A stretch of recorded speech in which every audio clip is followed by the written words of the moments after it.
Olá, meu nome é Marcos Posse, sou engenheiro eletricista e devo primeiro dizer que é muito bom estar aqui com vocês num modelo que já se tornou sucesso por ser um modelo e pelos resultados que ele alcança, que é um modelo que o Wagner desenvolve, até mesmo com o teasing que nós tivemos, uma provocação onde participou o Thiago Lugão, que deve comentar coisas interessantes amanhã, e o Wagner Drummond, que idealizou isso. Isso significa dizer que esse modelo agora se repete no terceiro CONAGP, Congresso Nacional de Gerenciamento de Projetos, e sendo engenheiro eletricista, eu devo dizer que no dia anterior ao nosso, o Boiadian apresenta a gestão qualitativa e mostra com muita propriedade todos os processos que identificam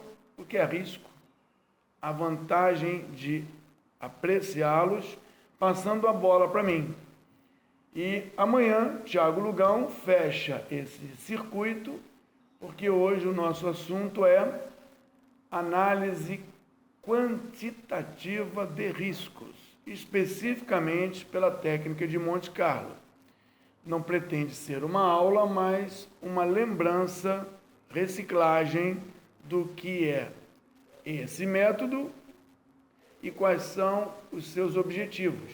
E talvez alguns alertas aqui para a efusão de consultorias, cursos, livros e aplicações nos projetos que nós temos hoje no nosso dia a dia.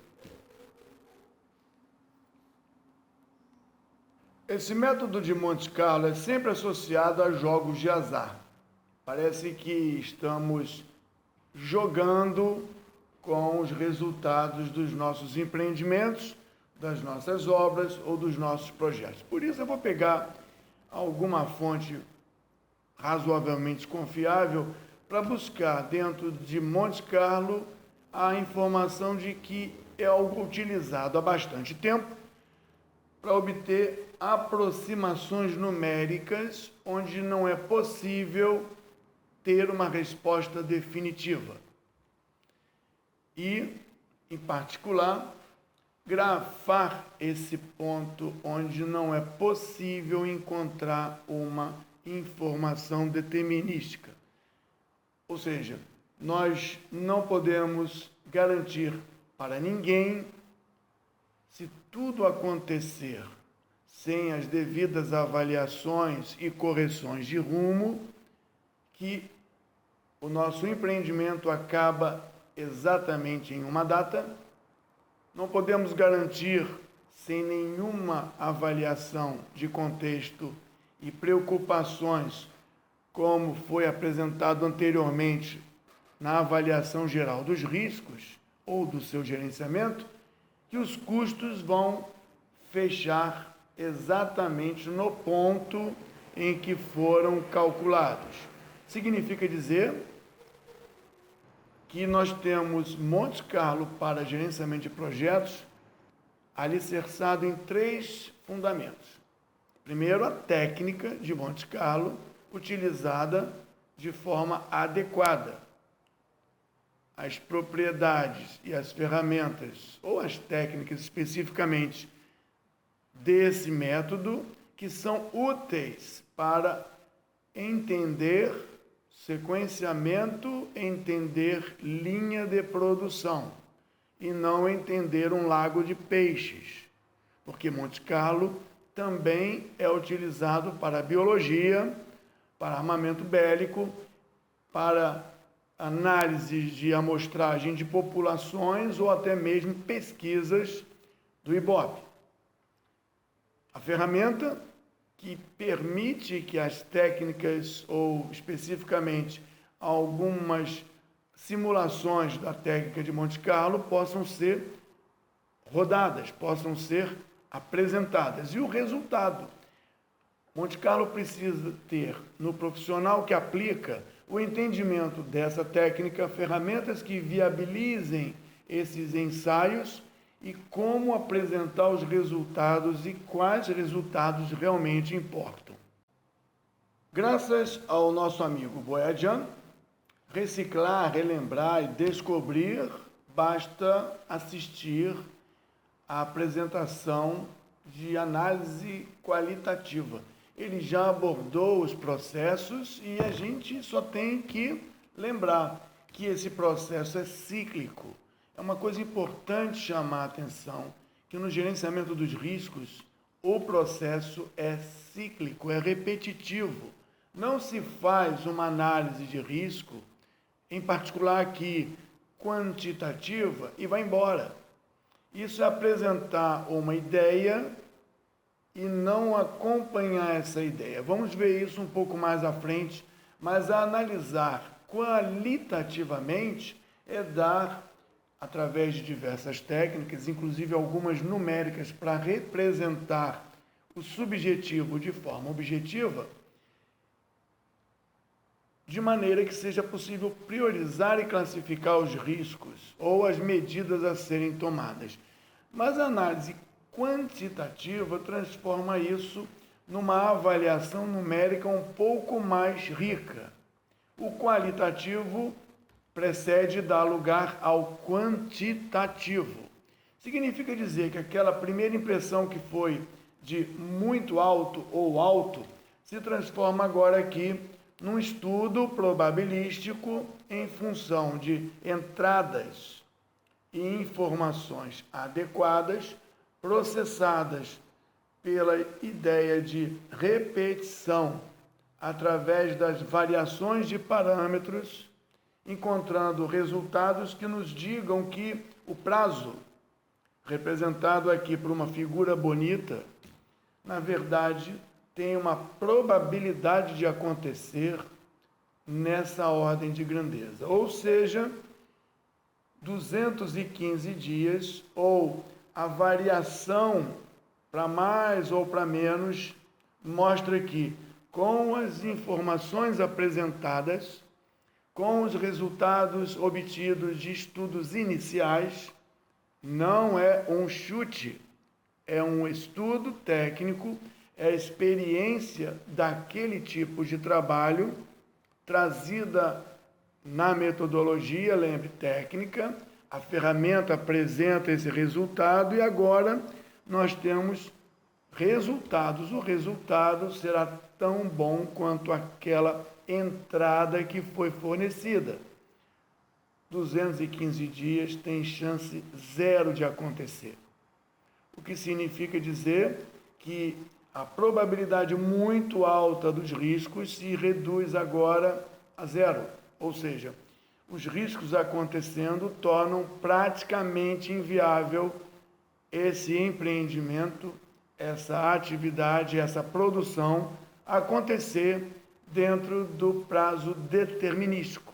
Voltando àquela ideia, é impossível garantir, sem nenhuma atuação preventiva e periódica de acompanhamento, que os 215 dias serão realmente alcançados como prazo de entrega. A melhor maneira da gente apresentar Monte Carlo é de forma ilustrativa. E por conta disso eu preparei aqui um pequeno projeto para que com essa ferramenta possamos apresentar a técnica de Monte Carlo e verificar os resultados. Técnica, ferramenta, resultado, e essa ferramenta é o PERTmaster. O PERTmaster, que deu origem ao Primavera Risk, ele consegue mostrar de forma bem dinâmica, didática, o funcionamento dessa técnica de variação, de simulação e os resultados que a gente pode encontrar para trabalhar decisões.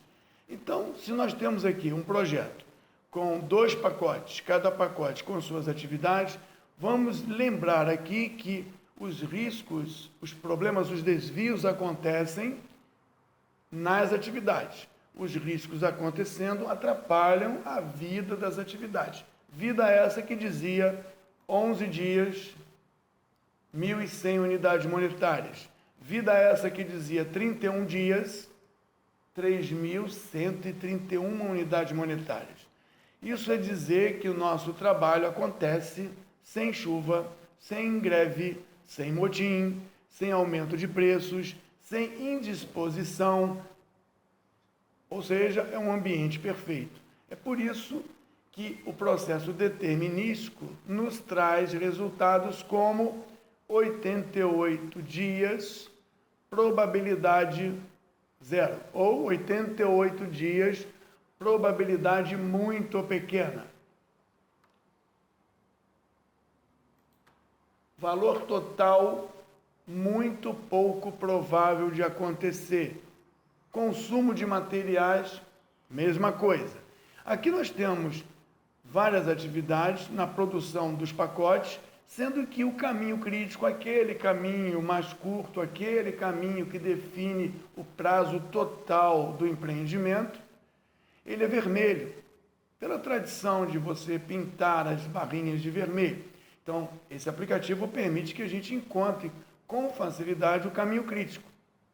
O outro pacote aqui, temos algumas restrições e as atividades são atividades produtoras, complementares ao projeto, mas que não são críticas.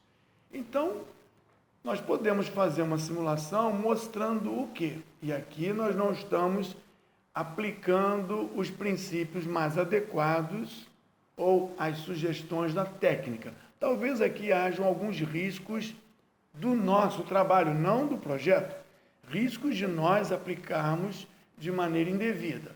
Mas vamos ver aqui que essa atividade aqui, ela tem 31 dias e representado aqui, nós encontramos uma variação de 30 a 45 dias, possivelmente 31. Então, a aplicação direta da ideia é dizer que nós temos uma probabilidade mais intensa, um valor mais intenso, mais provável de acontecer em 31 dias. Mas eu não aposto a vida nisso. Eu não aposto uma grana nisso. Eu aviso que pode chegar a 45 dias por uma série de razões, ou podemos conseguir fazer isso em 30 dias. Observa que eu não coloquei mais 10%, menos 5%, não é uma arbitrariedade desse nível. Quando estuda-se a atividade E, os entendidos, especializados em atividade E, que vivem ou colecionaram problemas, dizem: é 31 dias pelo volume a ser produzido, é 31 dias pela quantidade de serviço a ser produzido, mas já aconteceram casos em que, por diversas razões, a análise qualitativa já nos mostrou que pode chegar a 45 dias. Os riscos são muito altos, sabemos quais são as ameaças, sabemos as consequências e esse volume, especificamente nesse projeto, nessa geografia e nessas condições políticas, pode chegar a 45 dias. O desenho representa aqui como se fosse uma distribuição. Ele pode chegar mais para o fim, mais intenso aqui, mais difícil aqui, mais raro, e pode ser um pouco antecipada. Se você olhar o desenho com mais detalhes, essa representação é bastante didática. Por exemplo, essa aqui mostra que a atividade B, pelos especialistas, pela métrica, pelo parâmetro utilizado, leva 22 dias para ser concluído se tiver 20 graus, há uma atmosfera, fio inelástico, atrito zero, que não é bem assim. Então, a equipe define 22 como o mais provável, porém, eventualmente chegamos a 30, chegamos a 20, lembrando mais uma vez que todos esses parâmetros de entrada de qualidade vêm de experiência, vêm de ativos organizacionais e não vende mais ou menos algum %. Inclusive, temos a terceira atividade D, que segue os mesmos princípios. Nesse exemplo, caminho crítico vermelho, caminho não crítico ou atividades não críticas que poderiam ser reagendadas em azul e diversos caminhos que levam à conclusão do projeto. Observa que coisa interessante. Nós estamos fazendo a análise de risco ou simulação de Monte Carlo para a atividade E, que não é crítica. Pelo menos, aparentemente, não é. Será que vale a pena gastar tempo e energia fazendo uma simulação especificamente dela quando o objetivo é o projeto? Ou faremos a avaliação específica dela porque ela é importante dentro, não do nosso caminho de produção, mas dentro dos nossos acertos contratuais, dentro dos nossos envolvimentos políticos ou ambientais. Bom, se a gente conseguiu montar um plano simples e pela alocação de recursos, o custo oficial é apresentado, nós podemos simular Monte Carlo dentro de diversas interações. As interações aqui significam basicamente que se nós vamos fazer alguma coisa para alguém e essa coisa custa uma verba, não seria adequado nós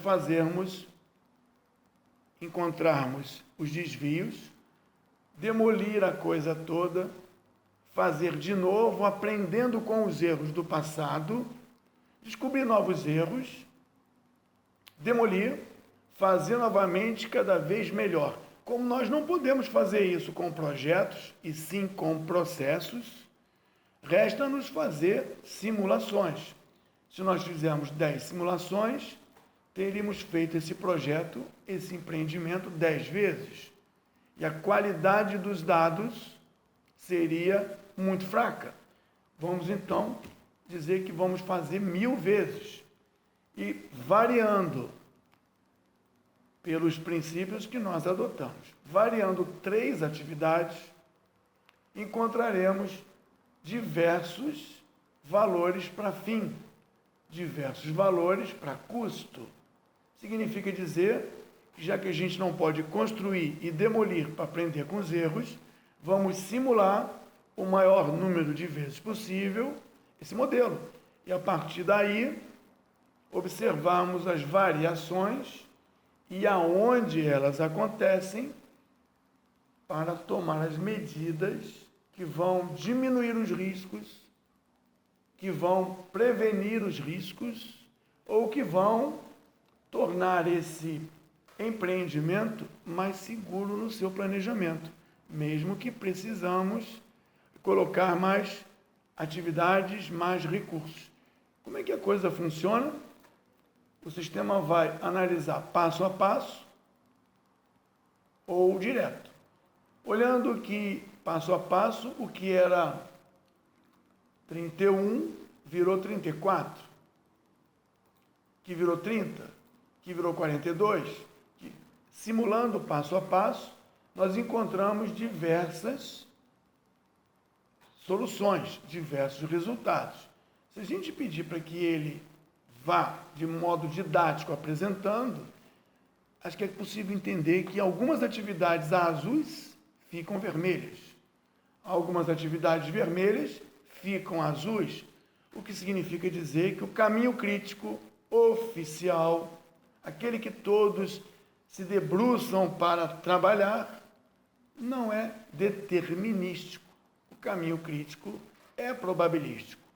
Fazendo 1000 interações, você vai ver que algumas coisas mudam, outras coisas não se mexem, porque não foram submetidas a essa avaliação probabilística. Mais um detalhe, uma que varia enquanto a outra varia, mostra que nós temos uma análise combinatória bem mais complexa do que apenas fazer 1000 interações. E o resultado de 1000 interações para uma variação não é a mesma coisa que 1000 interações para 2, 3 variações em série, em paralelo.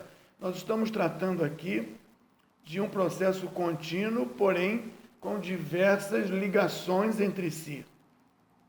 Bom, vamos fazer isso mais rápido, completando 1000, e nós encontramos esse gráfico aqui. Enquadrando o gráfico, nós não temos mais a duração, nós temos possíveis durações do projeto. Aqui eu estou analisando duração do projeto. Duration. Parece que antigamente nós tínhamos 88 dias. 88 dias é um valor que vendeu-se, que se prometeu. Promessa e compromisso são coisas diferentes. Temos que transformar as promessas em compromissos e não em apostas. 88 dias está aqui. Parece que 88 dias tem uma chance pequena de acontecer. A chance maior de acontecer é em 90, e se você acumular a integral dessa curva, se você acumular, você chega a 80%, 87%, onde você se sente seguro em dizer que 88 dias, estamos a um nível de 48% de certeza.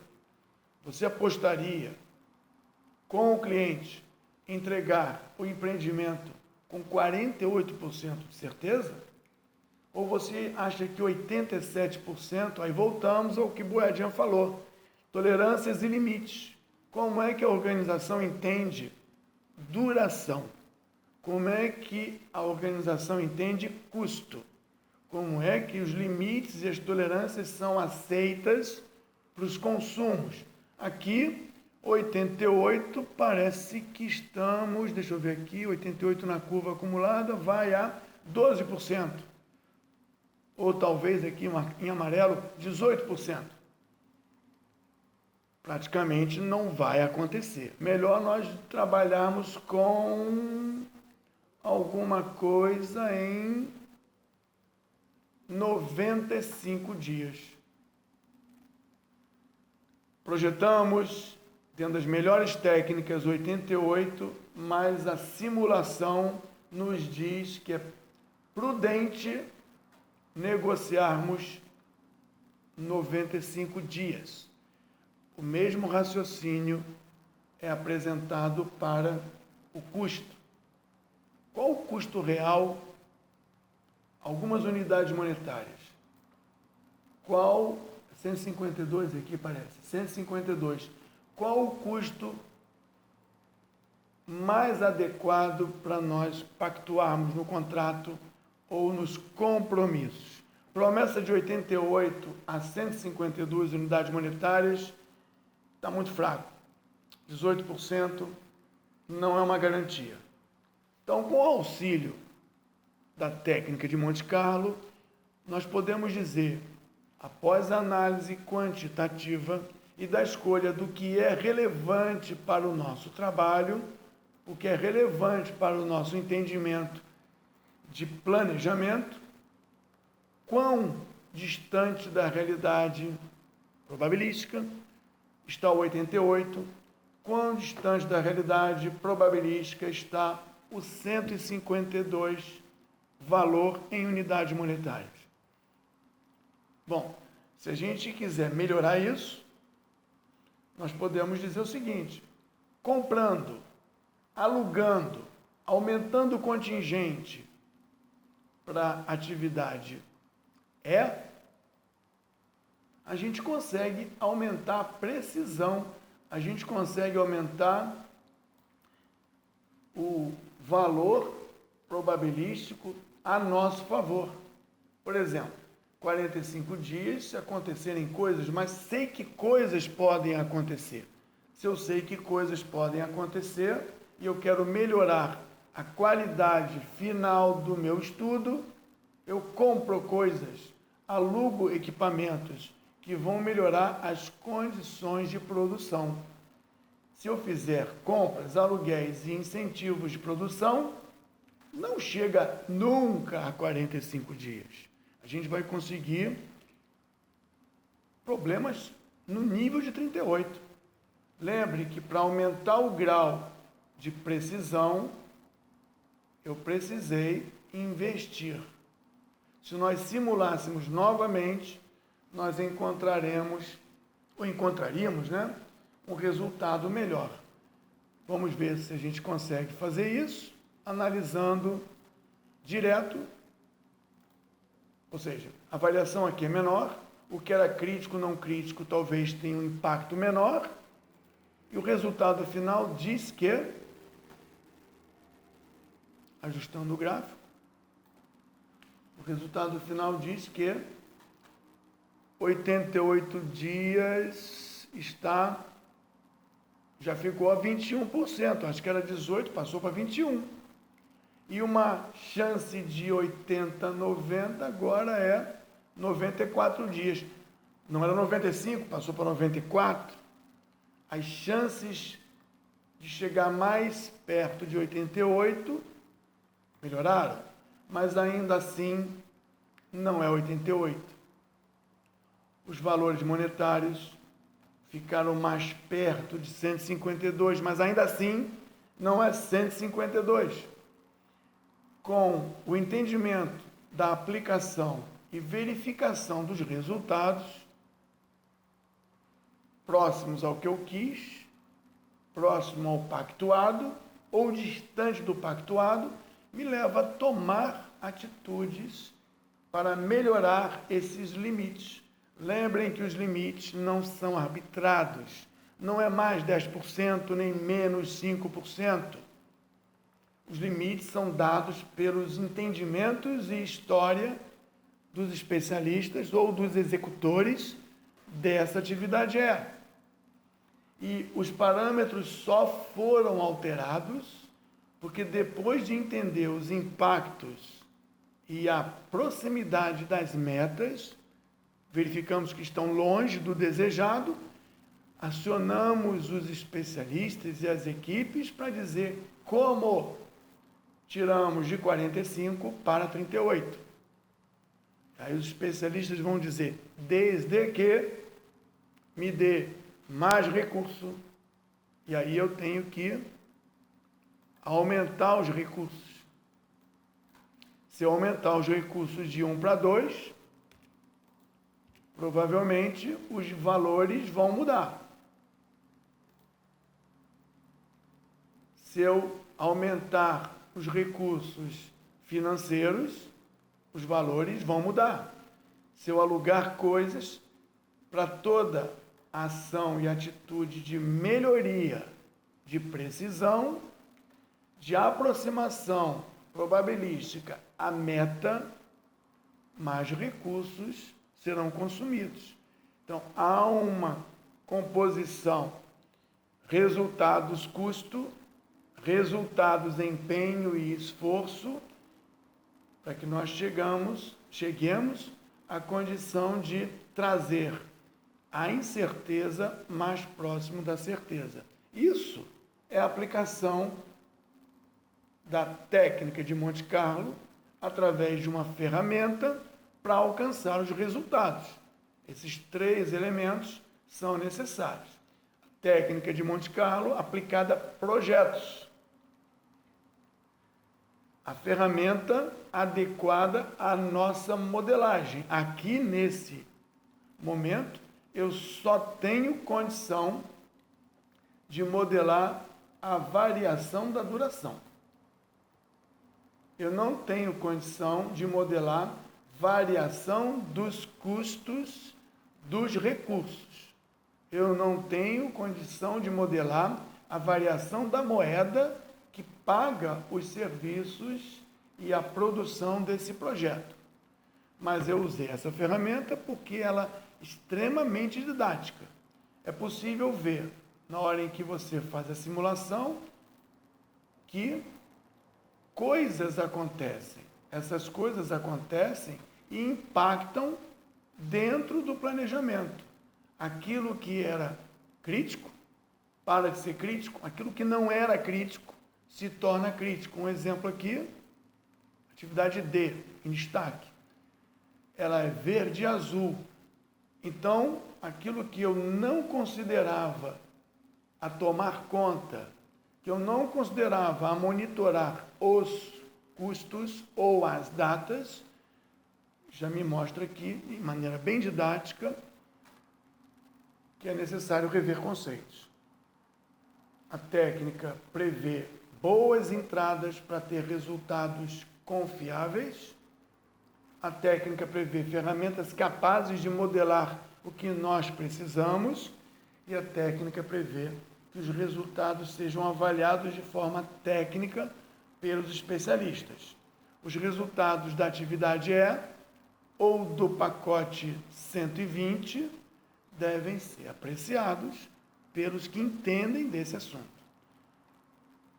Acredito que já deu para entender os resultados da aplicação da técnica, bem simples aqui, e de forma bem direta, e que os custos também variam. Se as durações, se os prazos de execução variam, e se os custos atribuídos a essas atividades variarem de forma idêntica à sua produção, essa ferramenta nos mostra esse resultado. Ou seja, essa ferramenta permite mostrar que quando varia a produção, aumentando o número de horas de trabalho, o custo associado por hora de trabalho também varia. Isso nos dá uma aderência de 10% de custo e eu desejaria 85% ou 80% de aderência. 155 para 157 me dá 2. 2 num universo de 150, estamos falando em algo de 0,8% de 0,8? 0,8% de 0,8 ou 8? Bom, tem que calcular. De contingência de verbas. Nessa ferramenta, eu só consigo mostrar variação de custo se essa condição, modelo, for atrelado especificamente variação de horas, variação de custo. Eu não tenho como mostrar aqui, e seria um modelo mais complexo, variar a duração por problemas de produção ou ambiental, variar os custos por questão de sobrepreço ou inflação ou variação de uma moeda internacional. Mas acredito que essa apresentação reflete Monte Carlo como técnica, ferramenta como viabilização da aplicação dessa técnica e resultados como análise do que estamos e como podemos fazer para ficar mais perto de onde queremos ir. Nosso momento agora aqui é de falar das consultorias. As consultorias nos trazem 5 perigos. Vamos comentar os 5 perigos que as consultorias trazem para nós. O primeiro perigo seria entender o que é para fazer e por que é para fazer. É sempre bom perguntar para os nossos consultores de gerenciamento de riscos que utilizam Monte Carlo. O que nós vamos fazer e por que nós vamos fazer? Quando você encontra um planejamento complexo de 2, 5, 10 mil atividades e todas são vermelhas, ou seja, todas são críticas, e a consultoria ou a equipe resolve fazer simulação de Monte Carlo probabilística para todas as atividades, como se tudo fosse relevante, como se tudo fosse importante para uma avaliação probabilística final. Então, eu digo que as durações, prazos de execução deverão ser avaliadas. Eu digo que, só digo isso, porque a grande maioria faz simulação de durações e avalia os impactos. Não sei se atividades que duram 3 ou 5 dias, variando alguma coisa, teriam o mesmo impacto ou relevante impacto das que duram ou que demoram 30 a 50 dias de produção. Então, o que nós vamos fazer e por que nós vamos fazer seria o primeiro perigo e a primeira pergunta. Perigo número 2. Qual e por que vamos fazer?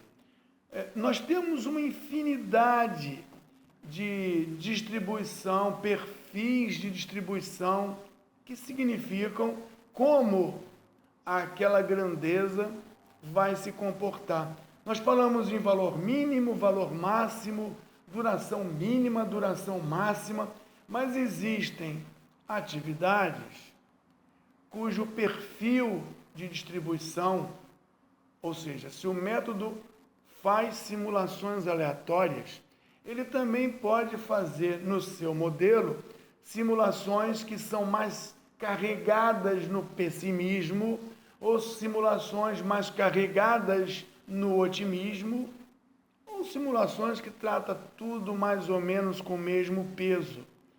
E os aplicativos de simulação de Monte Carlo, que vale para qualquer análise, não só de projetos, trazem uma infinidade de perfis de distribuição probabilística. Agora, a terraplenagem, o asfaltamento, o lançamento de cabos condutores ou montagem de gasodutos, elas têm um comportamento bastante conhecido no que diz respeito a atrasos e melhores prazos, ou podemos utilizar qual dessas curvas a gente quiser?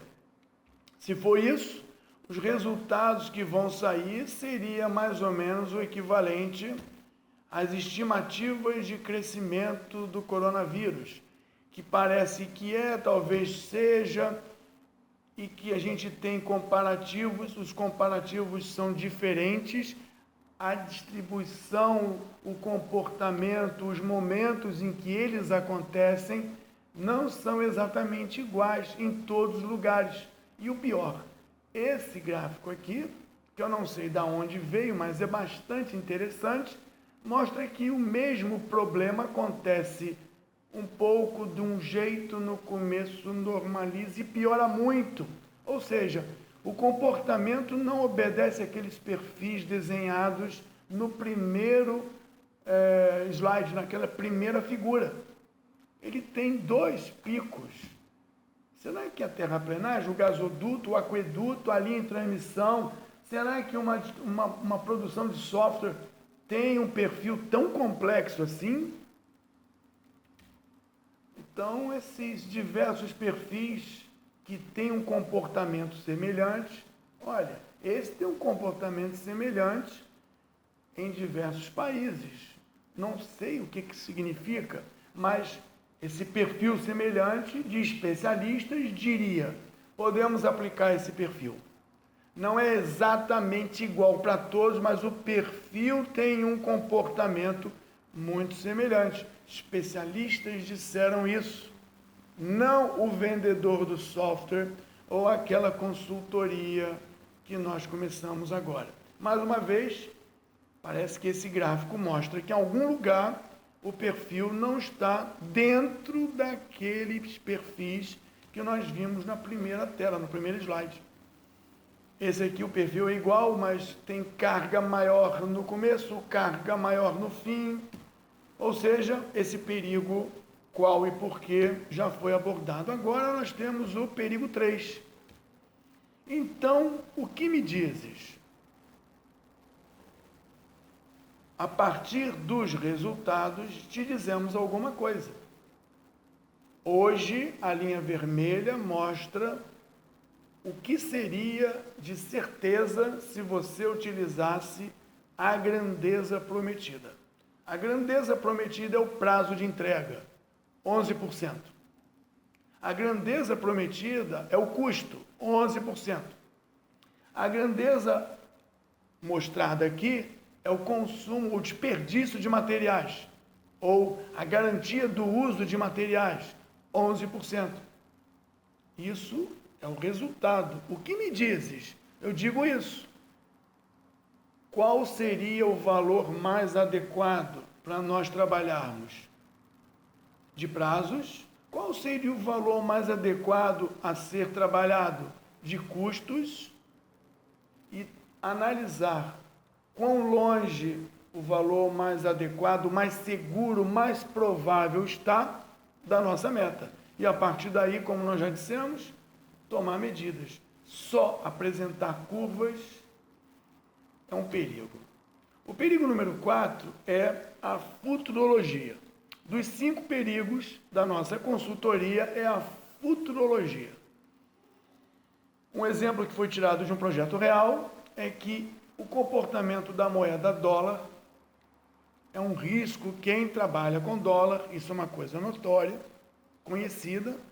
O comportamento de 13 anos da moeda dólar, com muito boa vontade, permite o entendimento de uma curva que se apresenta crescendo a um valor de 4,50 projetado para 2020. Se em novembro de 2019, ontem, tivéssemos feito projeções futurólogas do valor do dólar, eu acho que nós teríamos errado, porque o dólar está sendo cotado bem mais que 4,5 na escala do gráfico, nos 3 primeiros meses de 2020. E observando o comportamento aqui, previsão é futurologia. Então, nessa simulação, imaginou-se um dólar a 3,76 com o risco de chegar a 4,27. Então, pessimista, futurologia não cabe na metodologia de Monte Carlo. As curvas de projeção do vírus em diversos países são tão diferentes que fazer previsão fica difícil. O Yadian falou, devo trabalhar nas coisas que eu sei que não sei, porque o que eu não sei que não sei, eu preciso me preparar. Bom, o quinto e último perigo é o mistério e a mística. A mística é uma coisa muito boa quando a gente vende consultoria. Por isso é bom sempre perguntar para os nossos consultores, o que é isso aí? É bom perguntar para os consultores, para que serve isso aí? O diagrama de dispersão é muito útil e ele vem da estatística. E Monte Carlo é um método estatístico. Então, se Monte Carlo é um método estatístico, e estatística é bom, e isso vem da estatística, então isso é bom. Se Pedro ama Maria e Maria ama João, não significa que Pedro ama João. Mas o gráfico é bonito. Nem tão bonito. Esse aqui é mais bonito. Mas sendo um gráfico bonito, temos que perguntar para as nossas consultorias o que significa o scatter. Bom, é fácil explicar. Aqui nós temos uma linha que diz que a duração 670. E essa linha diz que o custo é 28 mil. E a sua interseção está dando 0,194%. Bom, Kiko, o que significa 0,194%? Se você multiplicar a probabilidade da assertiva da duração e a probabilidade da assertiva do custo, vai dar 0,194. E aí eu não sei, mas o gráfico é bonito. Quando eu sei a probabilidade do prazo de entrega e a probabilidade de chegarmos aos custos, podemos entender e tomar providências. Quando encontramos 0,194% do diagrama de scatter, eu faço o quê? Eu imprimo e coloco na parede. Então, devemos perguntar para as nossas consultorias o que significa esse ponto e para que ele serve. Uma curiosidade que envolve Monte Carlo é a história de um amigo meu que trabalhava em projetos no Brasil, em projetos balísticos. Fabricava foguetes e tinha que fazer a avaliação do desempenho desse foguete. Então, eles lançavam o foguete para o mar e calculavam onde ele deveria cair. Eles tinham que fazer com que o projétil atingisse com sucesso o ponto exato. Ponto exato é determinístico. E eles aplicavam as técnicas de Monte Carlo para colocar um navio nessa região onde possivelmente, e aí vem a técnica de Monte Carlo, não é de projeto, é de definição de local de impacto. Então, eles definiam em que área náutica, em que lugar teríamos a probabilidade desse míssil cair. Lembrando que aqui, nesse ponto, é o ponto calculado para o míssil ter o impacto. Então, um diagrama de scatter era gerado e, com isso, colocava-se um navio para esperar o míssil. É claro que esse navio tinha que ficar dentro da área provável para que, quando o míssil ou foguete caísse, ele fosse resgatado com segurança. Qual o lugar mais seguro de toda essa área náutica para colocar o navio?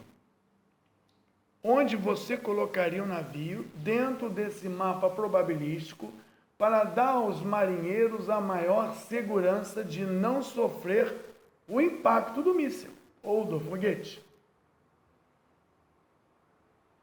Acertou quem disse que o lugar mais seguro é o local calculado de impacto do míssil ou do foguete. O lugar mais seguro para você ficar quando alguém calcular o ponto de impacto, na década de 80, é claro, né? Quando você tiver que colocar alguém, é no ponto de impacto. Não há correções de rumo durante a trajetória. Por quê? Porque o seu orçamento e o seu prazo é a coisa menos provável de acontecer.